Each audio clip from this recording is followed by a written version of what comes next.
YouTube, what's good YouTube? It's your boy King back in this thing, and if you guys are new to the channel, definitely be sure to like, comment, and subscribe. I greatly appreciate all your support, and I want to give a special thank you and shout out to everyone who watches these videos all the way through, leaves a positive comment, likes these videos, donates to the channel, is a channel member, a channel supporter, and shares these videos. Thank you to each and every single one of you guys, and I hope you're all having a great day.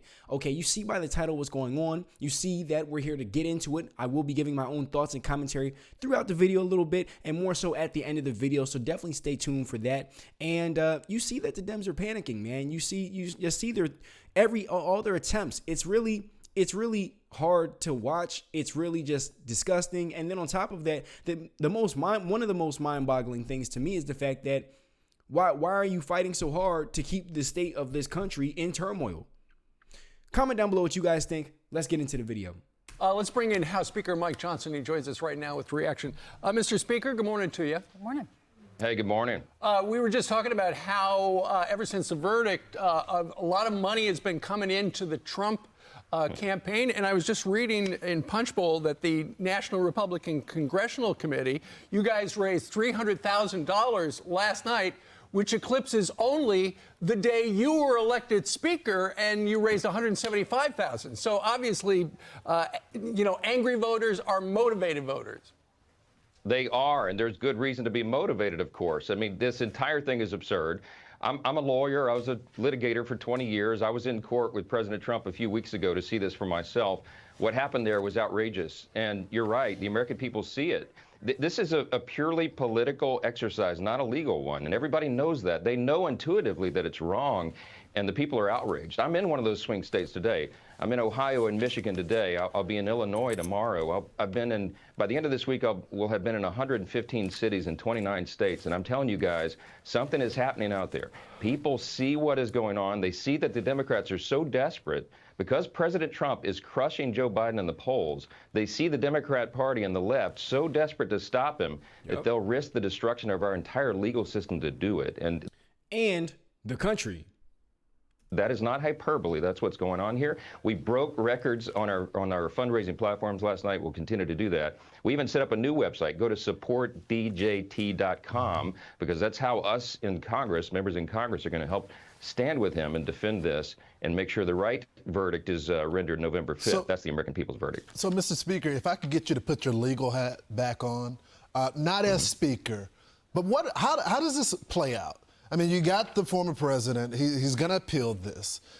Do you think that this is going to happen before the election? Most analysts say it's not. Do you think that the Supreme Court has a duty to step in since this will impact, the election? I know we want to act like he's just a normal guy, but he's a leading presidential candidate. The voters should know what's going to happen here. So what do you see playing out in the legal system?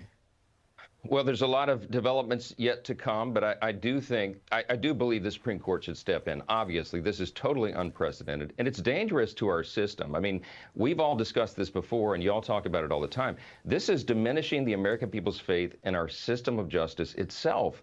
And to maintain a republic, you have to have that. People have to believe that justice is fair, that there's equal justice under law. They don't see that right now. And I think that the justices on the court, I know many of them personally, I think they're deeply concerned about that as we are. So I think they'll set this straight, but it's going to take a while. You're right. The process takes a while to play out. The Democrats know that, of course, and they're dragging it out. That was the whole objective. They want to try to bankrupt Donald Trump. They want to diminish his credibility and go after his character. They wanted to keep him off the campaign trail, which they were successful in doing for many weeks. And now they want to call him the convicted felon. This will be overturned, guys. There's no question about it. It's just going to take some time to do it. Right. Go ahead. Thanks, Brian. In the meantime, the sentencing date is July 11th. That's after the first debate. So the two candidates will debate. Then there's going to be the sentencing date. How's that going to affect the RNC? What if he has home confinement? He can't go? Does the convention still happen? Does he zoom in on the screen? How does he campaign? If he goes to prison, what does that look like? Will he be in prison with Secret Service on Election Day? we're in uncharted waters, right? Obviously, there's no prohibition against him being elected president, even if he's confined somewhere. Right. But I certainly hope that doesn't happen. You know, there's lots of discussion. We talked about it all last night. There'll be more discussion today about how we might adjust things in the schedule and all of that. But I'm going to tell you what will happen. I predict this will increase turnout on our side. He will win decisively. He will become the next president. He was already, as I said, crushing Joe Biden in the polls. I think as this plays out and people get more and more frustrated about it, I think it will help us, and that huge enthusiasm gap that already existed between the Trump and Biden campaigns will be even wider. People now see Donald Trump as a symbol of something. He's more than just an individual. He's a symbol of fighting back against this government corruption, the deep state, the bureaucracy, and all the rest. And we need his leadership in the White House now more than ever. I mean, just seeing for the last 5-6 weeks, everything just stopped. Everyone's watching. It becomes the #1 story in big and small towns across the country. You wonder, the other 3 cases, the other 3 indictments, will they see the light of day? No one can say for sure, but we expect at any time the Supreme Court to rule on immunity. You have such a rich legal background. What should we all be looking for there? I know what you're hoping for. What are some of the rulings they could have?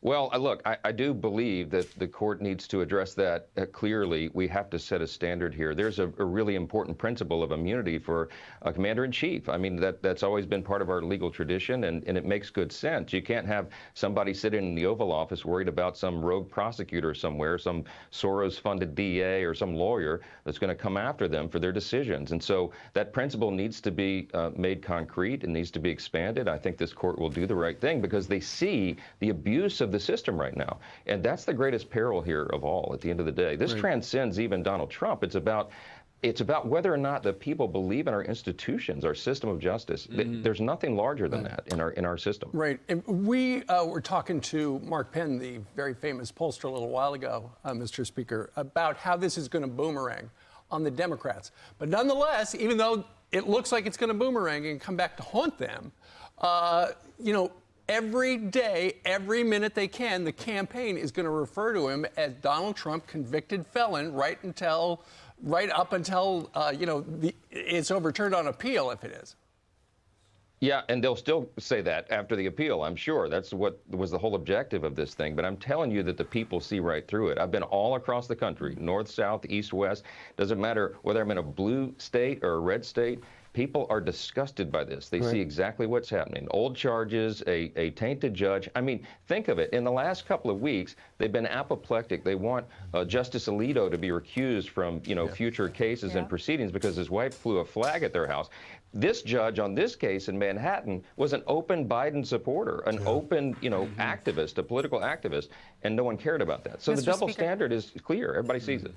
I was watching Alina last night, one of the attorneys for Donald Trump, and she said when the verdict was read, he had to put his hand over his mouth, and she said she suspects it's to hide a smile. What's your reaction? I wouldn't doubt it. Look, I told you I was there on the ground. I saw that Banana Republic trial going on. These are the things that you expect in third world countries, not in the United States. That should never have happened. That judge should never have presided. So Andrew Weissman, who ran the Mueller probe, said he has a man crush on the judge. And he thinks that he also recommends that the president get prison because of his violations and the way he talked about the judge. Your thoughts?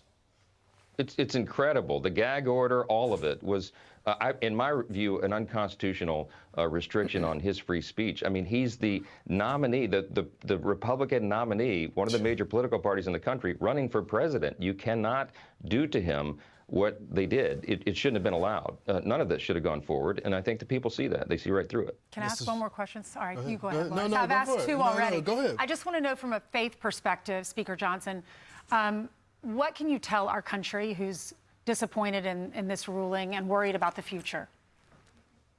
Look, I was with some big crowds here in 3 different cities yesterday in Ohio, and I told them all the same thing. Keep the faith. Look, I'm absolutely convinced. Reagan used to remind us, we are the last best hope of man on the earth. He was quoting Lincoln in that regard. We have the best system, and even though people try to corrupt it, it is worth preserving. And I genuinely believe, Ainsley, that God's going to allow us another chance. We're going to be able to fix this. November 5th cannot get here soon enough, but I'm very bullish on that election cycle.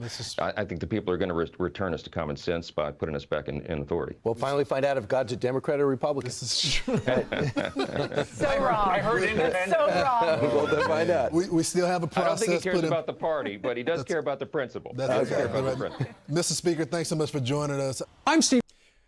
Wow. That's a lot to take in. Wow, that ending really was just something to just wow. That was deep. As far as my own personal thoughts and opinions, first things first, definitely keep the faith. You definitely got to trust God out here because keep in mind, like the Bible is a whole book it's a collection of books of men who and women, men and women who had to just trust God, really. I mean, there's a lot of other stories and stuff like that, but mainly the main theme is like, okay, trust God. Okay, despite the hardships and the trials and the tribulations and the trying times, trust God. Okay, like Noah on the ark. That's that's really how it strikes me in this moment. Aside from that, definitely looking forward to seeing Trump appeal this. And you just see that the Democrats is exactly what they wanted. They set him up. Corruption is here. It's all over the place. It's running rampant. And it really, like I said in the beginning of this video, it really is mind-boggling to me how people, more so on the left, go so hard, to keep our country in turmoil, because that's ultimately what's happening. The voting and the things that they vote, the minimum wage hikes and all that kind of stuff. Oh yeah, we need more money for this, and let's get, I'm not going to get too deep into it. I got to be careful how I speak on this platform, but the things that they tend to go for, it's like, wow, like this is what you care about, okay. I mean, wow. I don't think that matters necessarily. I think we need to focus on us. And you guys know exactly where I'm coming from. I'm sure you can get a reference, a frame of reference. But yeah, I just think that the things that we're currently focusing right now on in our country, like, I think we're not prioritizing ourselves. That's really how it strikes me. Giving money to these other people and stuff like that, and then taxes going up and inflation and stuff like that going up, and then the things that we changing Easter to the day that Biden changed Easter to, and all that kind of stuff. I'm not going to say I'm not going to get too deep into that, but like I said, I have to watch how I speak. I kind of got to talk in code, but you get what I'm saying. You can kind of just Google it. But yeah, I just think we focus on the wrong things, or we are focusing on the wrong things. And then you have Trump here who, is like a godsend. I'm not saying the man is perfect, but I'm saying I'd rather, and I understand that, no side is perfect, but I definitely would want to see another 4 years of Trump than another 4 years of Biden. I mean, whatever you think of to the independents and stuff like that, like whatever you think of like Trump and Biden, oh, well, they're both bad. We got to choose the lesser of two evils. I definitely am like, okay, well, I definitely would want to see, and I think if you got any common sense, I definitely think you would want to see another 4 years of Trump rather than another 4 years of Biden. Okay, because look at the last 4 years. Look at how chaotic it has been. Okay, look how difficult it's been to just, survive out here and stuff like that, and how much harder things have gotten. And on top of that, the people that we're aiding, and then we're on the brink of war and stuff like that. Like, it's crazy. It's really just crazy. And then the stuff that we do shift our focus to is just stuff that doesn't really matter. It's just that's my own personal thoughts on it. Like I said, guys, I kind of got to talk in code a little bit because, I got to preserve the platform. But yeah, I think it's really absurd. Definitely praying for Trump. He has my vote, most definitely. And yeah, I want to see Trump win. I definitely want to see another 4 years of Trump. And yeah, prayers out to Trump, honestly. So that's my own thoughts and commentary on this, guys. And it's definitely not going to happen overnight. But, as they said towards the end of this video, you definitely got to just keep the faith and move forward and all that kind of stuff.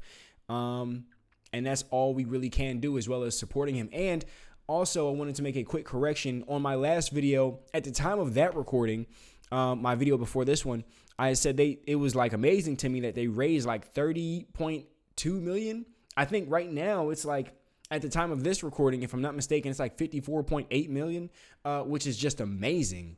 That is absolutely amazing. So especially in the current, state of the economy and the current state of the country. Oh my gosh, that just blew me away. Comment down below what you thought when you saw that. Comment down below what your thoughts are regarding everything as of right now.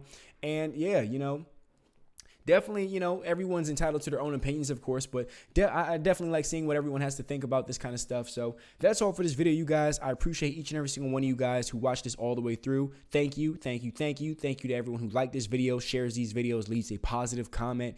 Shout out to the channel members. I see you guys. Shout out to the channel supporters. I thank you to each and every single one of you guys. Have a blessed day. Have a great day. And I'll see you in the next one. Peace.